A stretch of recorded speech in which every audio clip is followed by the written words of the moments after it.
Hi everybody, my name is Danielle Nicole and today we are talking about brand new fragrance releases. I know I have been gone off of YouTube for a bit, but I am back and I appreciate you all so much for sticking around. I have a few niche, a few designer, and also an affordable fragrance for you today. So if you're excited to hear my thoughts about all these new fragrances and enjoy the video while you're watching, don't forget to give it a big thumbs up and let's get started right now.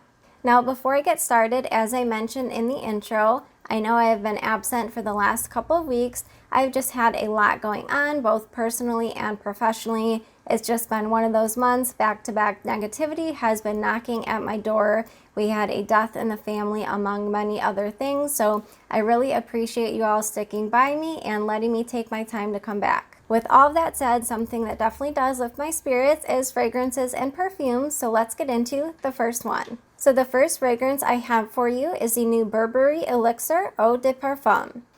I know that this perfume has caused quite the stir on the fragrance community. I think that a lot of people either love this fragrance or hate it. Now, I personally have actually never found a Burberry fragrance that really was to my liking, but this one right here, the Elixir, this is definitely the one. So the main accords are fruity, sweet, vanilla, amber, powdery, and white floral. The top notes are strawberry and blackberry. The middle notes are jasmine. And the base notes are vanilla, amber, and sandalwood. Now, in my experience, the original Burberry Her, it almost smelled like a strawberry candy. Now, I am actually a huge gourmand and fruit lover when it comes to fragrances, but that one just ended up being a little bit too cloying for my preferences. But this one, with the addition of sandalwood, we still have jasmine, of course, and there is also amber in the base. This just smells so creamy, so dreamy. To me, this is like the grown-up version of the original Burberry Her. Now, you also get a lot of the blackberry in this fragrance, so while yes, this is a very dominant strawberry scent, it definitely is more of a mix of both strawberry and blackberry with a creamy base. Now, you also do get a touch more jasmine in this elixir as opposed to the other one. I can't remember if jasmine was in the original, but as far as this one goes, you definitely do pick up a little bit more of the florals, but I think that's what helps to actually make this fragrance just be a little bit more creamy and not so cloying. Now, I could completely see the new elixir being someone's signature scent. I would be just as comfortable wearing this fragrance in the summer, fall, winter, and spring. Oh my gosh, you guys, this just smells so good. If you like fruity, creamy gourmands, this is a beautiful fragrance. Now, the last thing I do want to mention with Burberry Elixir is the longevity, because they do market this fragrance as an elixir. Now, with most elixirs, in my experience, they typically are very long lasting, and sometimes they are even in the beast mode territory. I would definitely not say that the elixir is beast mode, but I do find this fragrance is very long lasting on my skin. Now, I have heard many people mention that this new elixir was not long lasting whatsoever, but on my skin, I definitely get a good day's wear out of it. So as far as longevity goes, I think at the end of the day, it really just depends on your body chemistry, but for me, this is a great long lasting fragrance. So the new Burberry Elixir is definitely getting 2 thumbs up from me. All right, next up is from YSL. This is the new Libre Le Parfum. Now, this fragrance, you guys, completely took me by surprise. I am actually not a fan of any of the other Libres, but this one, I feel like this one was just made for me. Now, I just found in all of the other YSL Libre flankers, the lavender note was just way too intense, and the way it just mixed with my body chemistry, it just leaned a little bit too masculine for my liking, so that's going to lead me into the notes for this one. So the main accords are vanilla, sweet, warm spicy, citrus, honey, aromatic, lavender, white floral, amber, and floral. The top notes are ginger, saffron, mandarin orange, and bergamot. The middle notes are lavender and orange blossom, and the base notes are bourbon vanilla, honey, tonka bean, and vetiver. You guys, this has to be one of the sexiest fragrances that I own.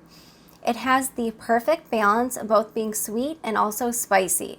Now, this fragrance opens up with the most beautiful sweet and spicy ginger mixed with saffron. and you also get much more of the orange blossom, at least on my skin. But where this fragrance really took me by surprise is I feel like the lavender is much more buried in this one as opposed to the others, even the intense. I can also pick up the bourbon vanilla, and that honey is so sweet, but I don't find it leans animalic whatsoever, and also the tonka bean. So with the other Libre flankers, I just found my skin was mainly picking up the lavender, and as I mentioned, it just leans so masculine on my skin, but this one, oh my gosh, you guys, this scent is just intoxicating. So I definitely get a bit of that spicy ginger and saffron in the opening, but I do find that spice actually stays with me all the way through the dry down. Now, if you are not typically a fan of honey, I would still recommend giving this fragrance a whiff.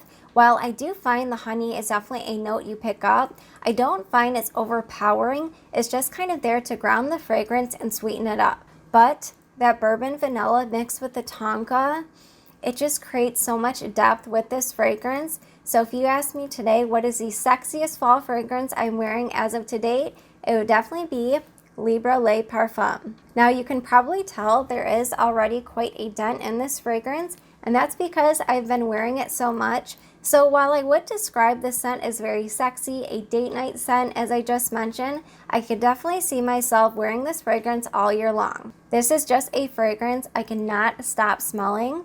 It just smells so good. Now, not only does Libre Le Parfum smell absolutely amazing, but I do find it is extremely long lasting on my skin. Now, I wouldn't say that this fragrance is necessarily beast mode, but I do find it leans in that direction, at least on my skin. I know we are all different, but this one I find if I spray in the morning, it takes me all the way through till the end of the night. Now, not only does this fragrance last all day and night on my skin, but if I also spray my clothes, it definitely takes me through well over 24 hours. So this next perfume I have for you guys is from the brand by Rosie Jane.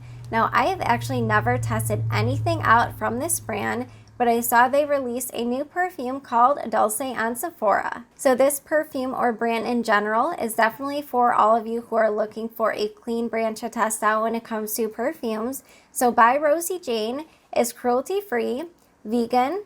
They have a little note down here that they are 1% for the planet, 100% recyclable, and also carbon neutral. So I definitely wanted to make sure I included Dulce in this review because as of right now, I don't even think any of the reviews or notes are listed on Fragrantica. So the notes for Dulce are very short and sweet: vanilla, hinoki wood, and nude musk. Now the creator of By Rosie Jane mentions that Dulce, it feels like long kisses, mixtapes, and sweet dreams. So Dulce sounded right up my alley.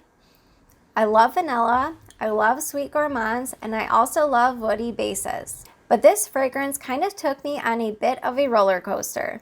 So even though this fragrance is still created by a niche house, I would still classify this fragrance as affordable. So with that said, I wasn't expecting this fragrance to take me on a complete journey, have some very complicated notes, but let's just say I was expecting something a little bit different. So I do get vanilla.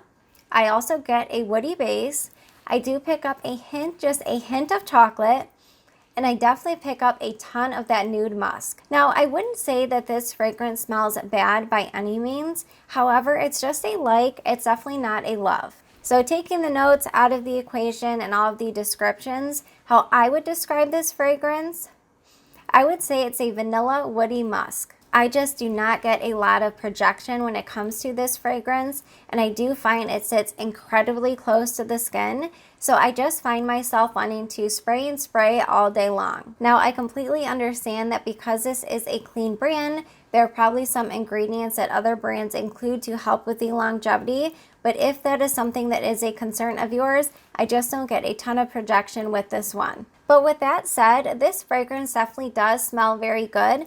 And if a clean brand is something that is important to you and you don't mind reapplying throughout the day, I would still recommend giving Dulce a shot. All right, the next perfume I have for you guys is from a celebrity. Now hold on before you click off this video. This is from Sabrina Carpenter, and this is called Sweet Tooth. Now, the reason I say hold on is because I understand a lot of celebrity perfumes can smell the same, but they don't necessarily have the best rap for longevity and sillage, but definitely stick around to hear my thoughts about Sweet Tooth. Now, as far as I know, the only place you purchase Sweet Tooth is on Scent Beauty, and that is where I purchased mine. Now, while we are on that topic, this video is not sponsored, and I did purchase all these perfumes myself. Now, I don't see the notes completely broken down on their website, and it's also not on Fragrantica quite yet, but what it does say is, pure confectionery joy. Candied ginger and chocolate marshmallow envelop a milky vanilla center on a bed of chantilly cream. A scent so delicious, mouths will water, just sweet enough to feel a bit naughty.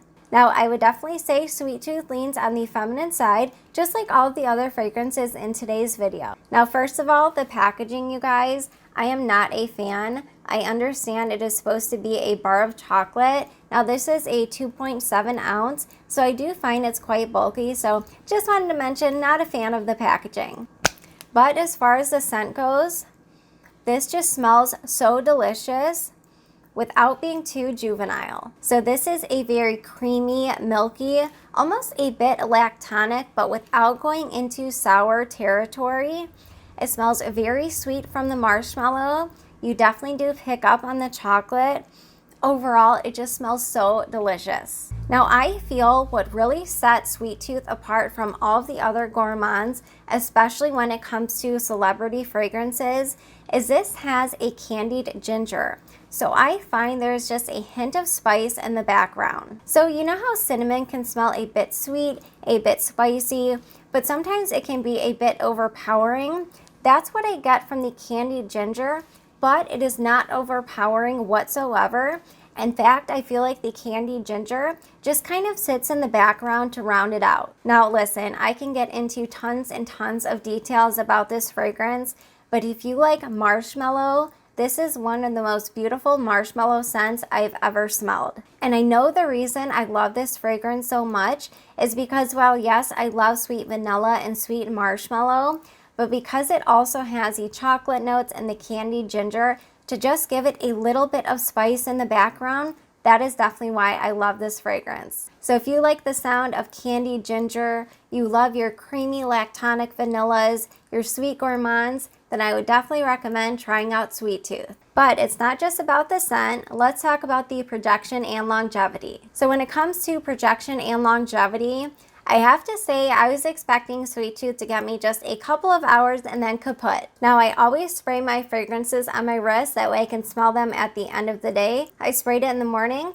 and it was definitely still on my wrist at the end of the day. Now, I wouldn't say that Sweet Tooth is the biggest when it comes to projection. I wouldn't say it's beast mode and the longest fragrance I have ever tried, but it definitely did get me through the day. Now, I don't know that Sweet Tooth is the fragrance that I would reach for in the middle of summer when it is 80 or 90 degrees outside, but I could definitely see myself wearing this in the fall, winter, and spring. Now, real quick, if you enjoy sweet gourmands, especially the note of marshmallow, definitely hit the subscribe button and the notification bell, because I'm going to be having a haul video coming up very soon from the House of Kais, one of which is called Delicia de Marshmallow. Well, definitely let me know down below in the comments, have you tested out any of these new fragrances? And if you did you love them? Did you hate them? Did you pass them? Let us know all of your thoughts down below. Well, again, you guys, I just cannot thank you enough for sticking by me during this tough time. I really hope you all enjoyed today's video. If you did enjoy the video, please don't forget to give it a big thumbs up.